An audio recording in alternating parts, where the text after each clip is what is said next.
comment renommer un fichier ou un dossier sous Linux Mint Cinnamon?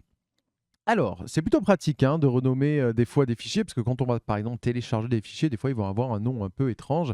C'est toujours bien de les renommer, ne serait-ce que pour nous, pour s'y retrouver. Alors, il y a deux méthodes pour cela, une méthode où on va utiliser la souris et une méthode où on va utiliser le clavier. Alors, ces deux méthodes, elles sont assez simples et elles sont utilisables partout sur l'ordinateur, autant sur le bureau que quand vous êtes dans un dossier, justement. Donc ici, je vous ai préparé un petit fichier avec marqué à renommer. On est sur le bureau. Donc la première méthode consiste à faire un clic droit sur le fichier que vous avez besoin de renommer. Vous allez avoir une option qui apparaît ici, qui s'appelle donc renommer. Vous faites un clic gauche cette fois-ci, vous allez avoir une surbrillance qui va se faire sur le nom et vous allez changer. Donc par exemple, je vais mettre photo vacances.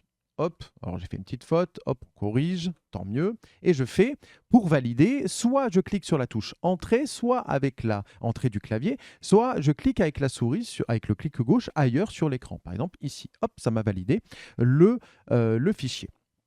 La deuxième méthode consiste à sélectionner une première fois le fichier ou le dossier qu'on a besoin de renommer et de cette fois appuyer sur la touche F2 du clavier et la touche qui se trouve tout en haut du clavier. Et en fait, c'est quoi? Ça va appeler la fonction justement renommer et ça va nous donner la même méthode. Donc imaginez que j'ai oublié de rajouter une date par exemple, hop, je mets 2026 balade parce que c'était une balade par exemple. Et cette fois, j'appuie sur la touche Entrée pour valider. Donc, ce n'est pas dans le bon ordre, mais vous pouvez le renommer comme vous voulez. Donc voilà, ça vous permet de classer efficacement aussi vos fichiers ou vos dossiers pour bien vous y retrouver, ce qui est important pour ne pas vous perdre hein, et puis surtout trouver votre routine et vos habitudes sur votre système d'exploitation.